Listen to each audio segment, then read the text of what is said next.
Hello and good morning my dear students. स्वागत है आप सभी विद्यार्थियों का आपके इस प्यारे से channel SPC centre of knowledge में।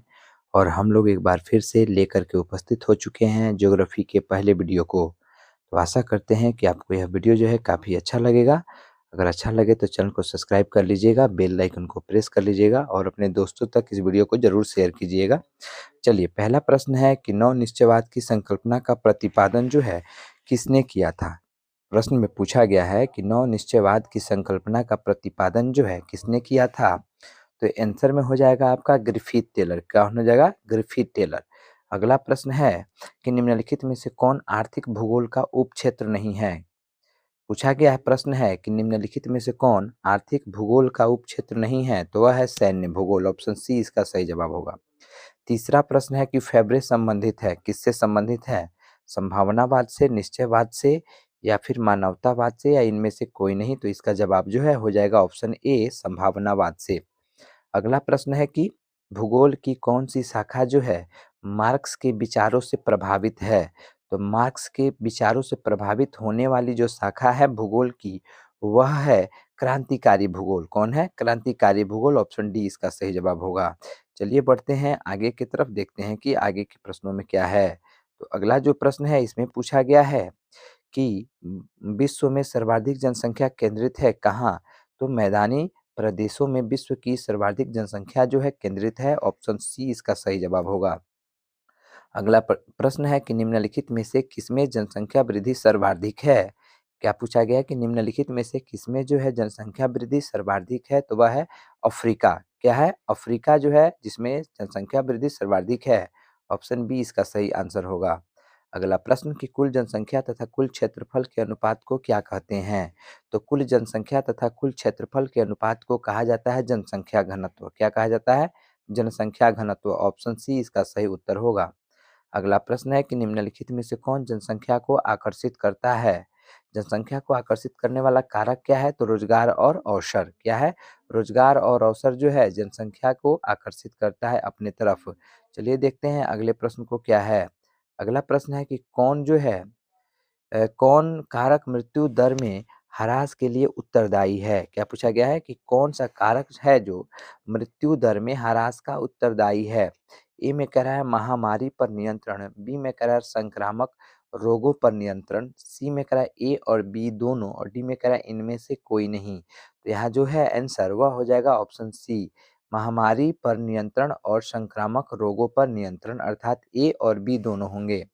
10 नंबर प्रश्न है कि 10 नंबर प्रश्न में कहा गया है कि जनसंख्या परिवर्तन का घटक कौन सा है। तो जनसंख्या का परिवर्तन का घटक जो है जन्म भी है, मृत्यु भी है और प्रवास है, इसलिए यहाँ पे ऑप्शन डी हो जाएगा इनमें से सभी।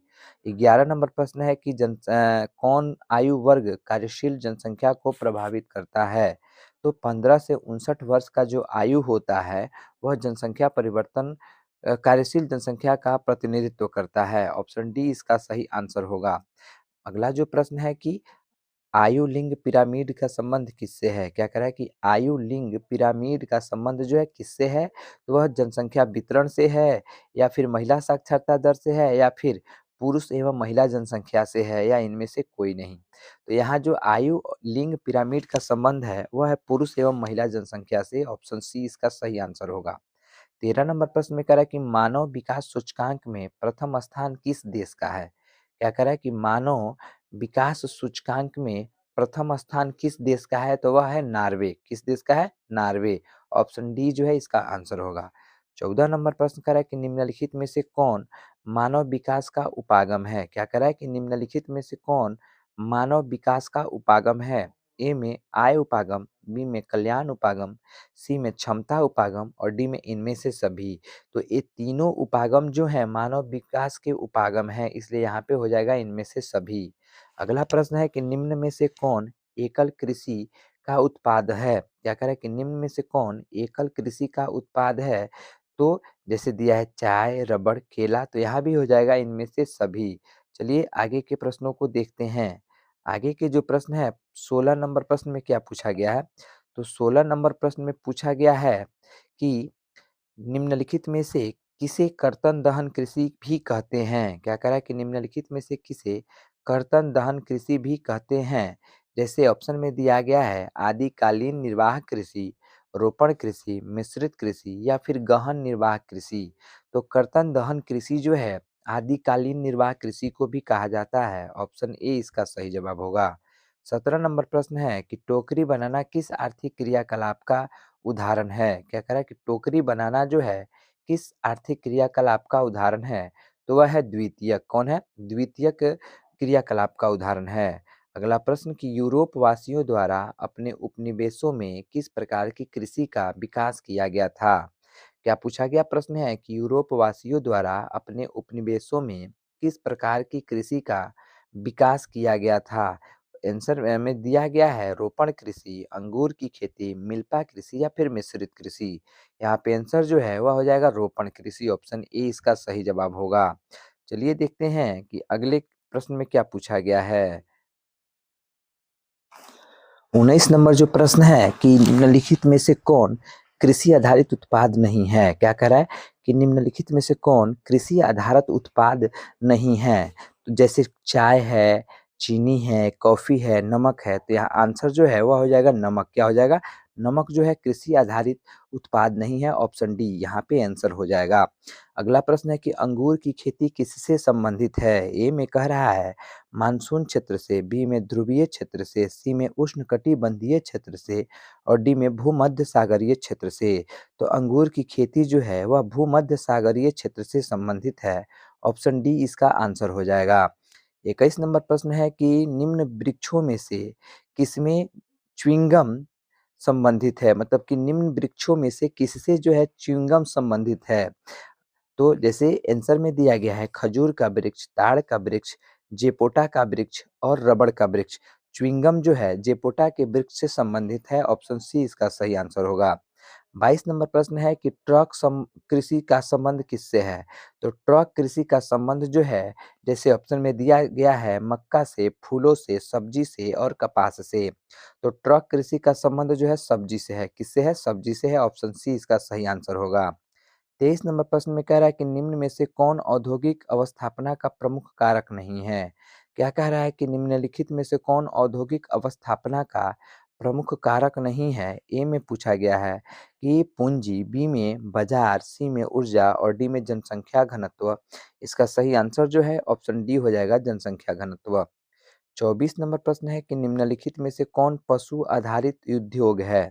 क्या पूछा गया है कि निम्नलिखित में से कौन पशु आधारित उद्योग है? जैसे कपड़ा उद्योग, कागज उद्योग, चमड़ा उद्योग, चीनी उद्योग। तो यहाँ पे हो जाएगा चमड़ा उद्योग।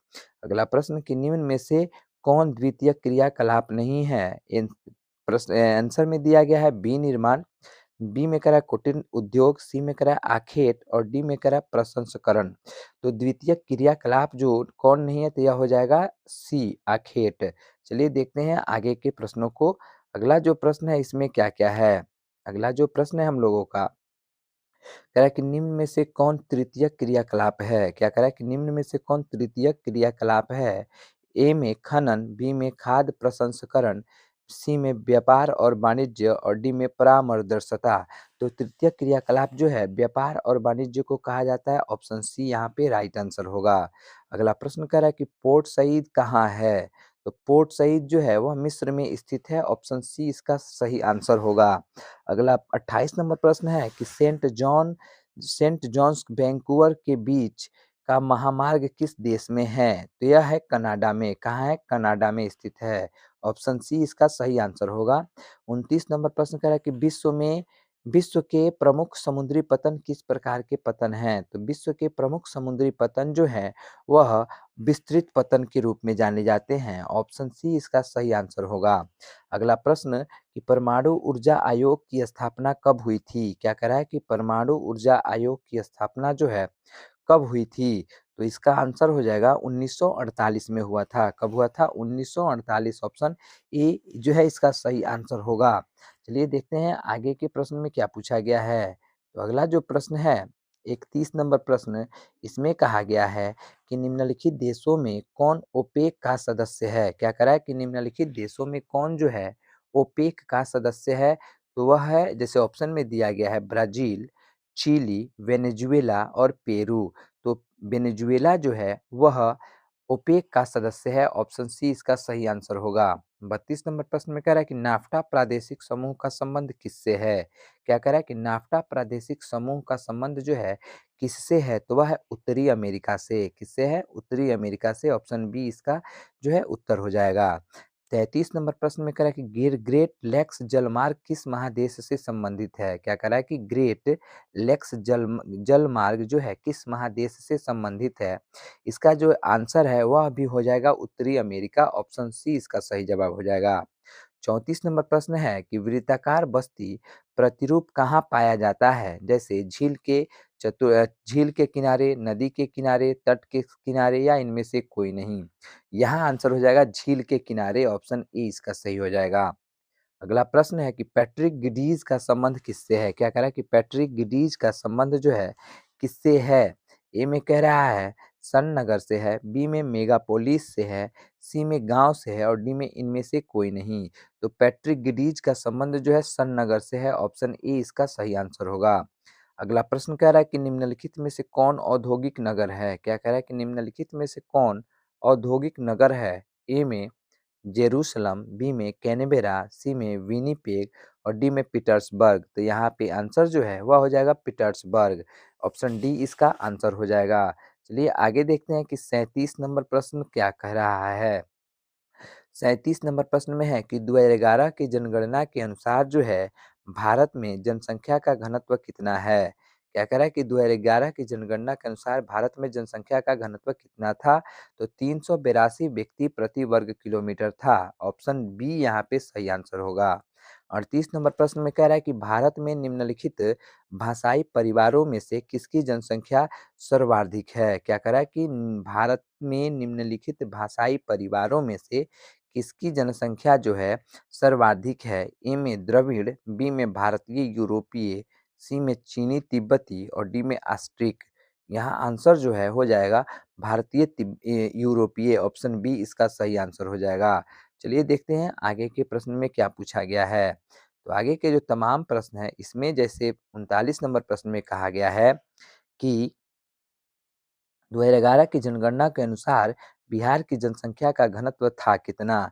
क्या पूछा गया कि 2011 की जनगणना के अनुसार जो है बिहार का जनसंख्या घनत्व कितना था?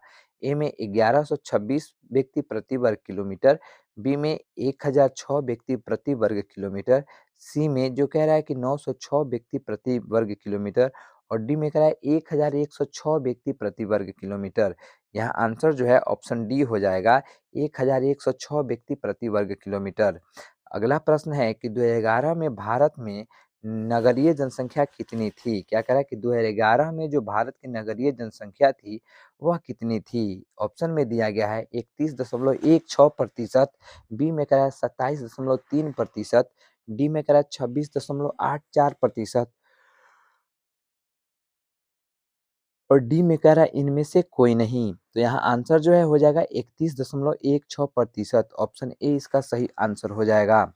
41 नंबर प्रश्न है कि मानव विकास सूचकांक में भारत के निम्नलिखित राज्यों में से किस की कोटि जो है उच्चतम है? किसमें पूछ रहा है कि मानव विकास सूचकांक में भारत के निम्नलिखित राज्यों में से किसकी कोटि उच्चतम है? जैसे ऑप्शन में दिया गया है केरल, पंजाब, तमिलनाडु और हरियाणा। यहाँ आंसर जो है हो जाएगा ऑप्शन डी हरियाणा। अगला प्रश्न है कि निम्नलिखित राज्यों में किसकी जनसंख्या सर्वाधिक है? जैसे ऑप्शन में दिया गया है उत्तर प्रदेश, बिहार, पश्चिम बंगाल और महाराष्ट्र। तो यहाँ पे सबसे ज्यादा जनसंख्या के बारे में पूछा गया है तो यह हो जाएगा उत्तर प्रदेश। क्या हो जाएगा? उत्तर प्रदेश। ऑप्शन ए जो है यहाँ पे सही आंसर हो जाएगा। 43 नंबर प्रश्न कह रहा है कि मुख्य श्रमिकों को एक वर्ष में न्यूनतम कितने दिन रोजगार मिलता है? क्या कह रहा है कि न्यूनतम कितने दिन तक मतलब रोजगार मिलता है? जैसे ऑप्शन में दिया गया है 60 दिन, 80 दिन, 200 दिन और 183 दिन। तो ये चारों ऑप्शन में से कोई नहीं होगा क्योंकि सबसे कम दिन होता है 100 दिन। अगला प्रश्न है कि भारत में 2011 में महिला साक्षरता का सबसे कम कहाँ थी? अर्थात भारत में 2011 में महिला साक्षरता सबसे कम कहाँ थी? बिहार, छत्तीसगढ़, मध्य प्रदेश और झारखंड। तो इसका आंसर जो है वह हो जाएगा बिहार। ऑप्शन ए इसका सही आंसर हो जाएगा। चलिए पढ़ते हैं हम आगे के प्रश्न को। और अगले प्रश्न में है कि गाजियाबाद उदाहरण है, मतलब कि गाजियाबाद जो है किस प्रकार का उदाहरण है?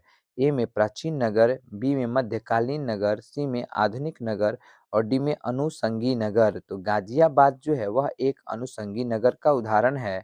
ऑप्शन डी इसका सही आंसर होगा। अगला प्रश्न है कि निम्नलिखित में से कौन ग्रामीण बस्तियों के प्रकार हैं?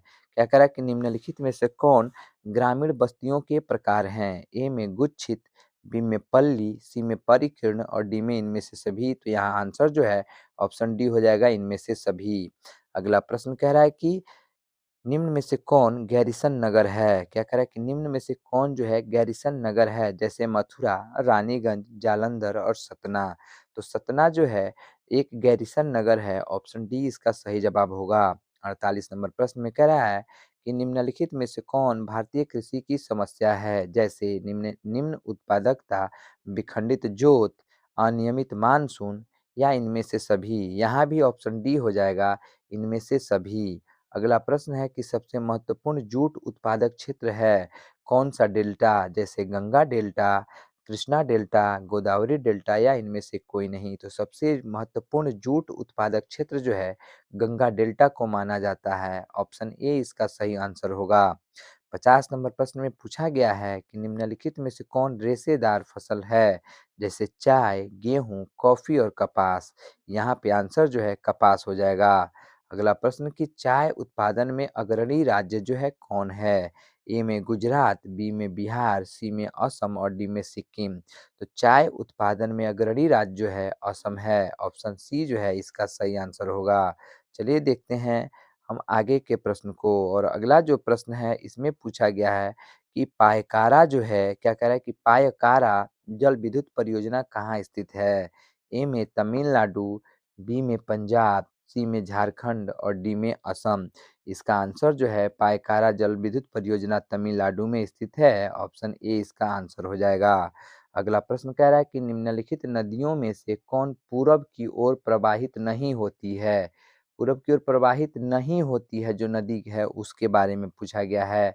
ए में कह रहा है महानदी, बी में स्वर्ण रेखा, सी में तापी नदी और डी में कृष्णा नदी। तो यहाँ आंसर जो है हो जाएगा तापी नदी। अगला प्रश्न कह रहा है कि भारत में जल संसाधन से जुड़ी समस्या है संरक्षण, वितरण, उपलब्धता या इनमें से सभी। यहाँ भी आंसर जो है ऑप्शन डी हो जाएगा, इनमें से सभी। अगला प्रश्न कह रहा है कि डिंगबोई प्रसिद्ध है किसके लिए? ए में कह रहा है कि लोहा के लिए, बी में पेट्रोलियम के लिए, सी में तांबा के लिए और डी में चांदी के लिए है। तो डिंगबोई जो है वह पेट्रोलियम के लिए प्रसिद्ध है। ऑप्शन बी इसका राइट आंसर होगा। 56 नंबर प्रश्न कह रहा है कि निम्नलिखित में से कौन खनिज आधारित उद्योग नहीं है? ए में तांबा उद्योग, बी में सीमेंट उद्योग, सी में सूती वस्त्र उद्योग और डी में लोहा एवं इस्पात उद्योग। तो खनिज आधारित उद्योग कौन सा उद्योग नहीं है? तो वह है सूती वस्त्र उद्योग। ऑप्शन सी इसका सही जवाब हो जाएगा। अगला प्रश्न कि मुंबई हाई किस लिए प्रसिद्ध है? अर्थात मुंबई हाई क्या है? कोयला क्षेत्र है, पेट्रोलियम क्षेत्र है, तांबा क्षेत्र है या फिर अभ्रक क्षेत्र है? तो मुंबई हाई जो है पेट्रोलियम क्षेत्र है। ऑप्शन बी इसका सही जवाब होगा। चलिए देखते हैं हम आगे के प्रश्न में क्या पूछा गया है। तो अगला प्रश्न है कि निम्न में से कौन कह रहा है कि बालाघाट जो है मैग्नीज क्षेत्र किस राज्य में स्थित है? ए में उड़ीसा, बी में छत्तीसगढ़, सी में झारखंड और डी में मध्य प्रदेश। तो बालाघाट मैग्नीज क्षेत्र जो है मध्य प्रदेश में पड़ता है। ऑप्शन डी इसका सही आंसर होगा। चलिए देखते हैं आगे के प्रश्न में क्या पूछा गया है। तो अगला जो प्रश्न है इसमें पूछा गया है कि नोआ मुंडी लौह अयस्क क्षेत्र स्थित है कहाँ पे? ए में महाराष्ट्र, बी में मध्य प्रदेश, सी में झारखंड और डी में छत्तीसगढ़। तो नोआ मुंडी जो है वह झारखंड में स्थित है। अगला प्रश्न है कि निम्नलिखित राज्यों में से कौन गुड़वाना कोयला के लिए प्रसिद्ध है?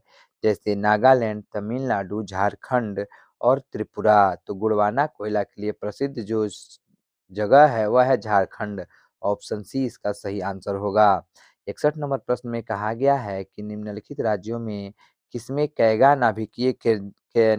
नाभिकीय ऊर्जा केंद्र अवस्थित है? तो जैसे ऑप्शन में दिया गया है उत्तर प्रदेश, महाराष्ट्र, गुजरात और कर्नाटक। तो कैगा नाभिकीय ऊर्जा केंद्र जो है कर्नाटक में अवस्थित है। 62 नंबर प्रश्न है कि हुबली सूती वस्त्र उद्योग केंद्र कहाँ अवस्थित है। क्या कह रहा है कि हुबली सूती वस्त्र उद्योग जो है कहाँ अवस्थित है। ए में पश्चिम बंगाल, बी में कर्नाटक, सी में तमिलनाडु और डी में महाराष्ट्र। तो हुगली सूती वस्त्र उद्योग जो है कर्नाटक में स्थित है। ऑप्शन बी इसका सही जवाब होगा। देखते हैं 63, 64, 65 और जो आगे के प्रश्न हैं उसमें क्या है। लोहा एवं इस्पात उद्योग है किस प्रकार का उद्योग है। ए में आधारभूत उद्योग है, बी में स्वच्छंद उद्योग है, सी में कुटीर उद्योग है या डी में छोटे पैमाने का उद्योग है। तो लोहा एवं इस्पात उद्योग जो है आधारभूत उद्योग की श्रेणी में आता है। ऑप्शन ए इसका आंसर हो जाएगा। 64 नंबर प्रश्न कह रहा है कि निम्न में से कौन नगरीय समस्या है। अर्थात नगर में समस्या कौन कौन सी पाई जाती है, जैसे पेयजल की कमी, वायु प्रदूषण की कमी, सॉरी क्या कह रहा है कि निम्न में से कौन नगरीय समस्या है, जैसे पेयजल की कमी, वायु प्रदूषण की समस्या, मलिन बस्ती या इनमें से सभी। तो यहाँ हो जाएगा इनमें से सभी। अगला प्रश्न, कारवाड़ पतन कहाँ है। क्या कह रहा है कि कारवाड़ पतन जो है कहाँ है। ए में तमिलनाडु में, बी में कर्नाटक में, सी में पश्चिम बंगाल में और डी में गुजरात में। तो कारवाड़ पतन जो है कर्नाटक में स्थित है। जो इसका बी नंबर ऑप्शन है वह सही हो जाएगा। अगला 66 नंबर प्रश्न को देखते हैं कि 66 नंबर प्रश्न में क्या पूछा गया है। तो 66 नंबर प्रश्न में है कि भारतीय रेलवे की स्थापना कब हुई थी, जैसे 1852, 1853, 1854 और 1862। तो भारतीय रेलवे की स्थापना जो है सन 1853 ईस्वी में हुई थी। ऑप्शन बी इसका सही आंसर होगा। 67 नंबर जो प्रश्न है इसमें कह रहा है कि भारत का सबसे बड़ा पतन है, पारद्वीपीय पतन, मुंबई पतन, हल्दिया पतन या चेन्नई पतन। तो भारत का सबसे बड़ा पतन जो है मुंबई पतन है। अगला प्रश्न कह रहा है कि हजीरा किस राज्य में स्थित है। आंसर में दिया है उत्तर प्रदेश, कर्नाटक, गुजरात और तमिलनाडु। हजीरा जो है गुजरात में स्थित है। ऑप्शन सी इसका सही जवाब होगा। 69 नंबर प्रश्न कर रहा है कि भारत में वायु परिवहन किस वर्ष शुरू हुआ था। तो भारत में वायु परिवहन की शुरुआत सन 1921 ईस्वी में हुई थी। अगला 70 नंबर और इस वीडियो का लास्ट जो प्रश्न है, मारमा गांव पतन किस नदी पर अवस्थित है। तो मारमा गांव पतन जो है वह जुआरी नदी पर स्थित है। ऑप्शन ए इसका सही जवाब होगा। तो हम लोगों ने इस वीडियो में 70 प्रश्न को सॉल्व किया है। आशा करते हैं कि आपको यह 70 प्रश्न जो है अच्छे लगे होंगे। तो अच्छे लगे हों तो कमेंट कीजिए, लाइक कीजिए, शेयर कीजिए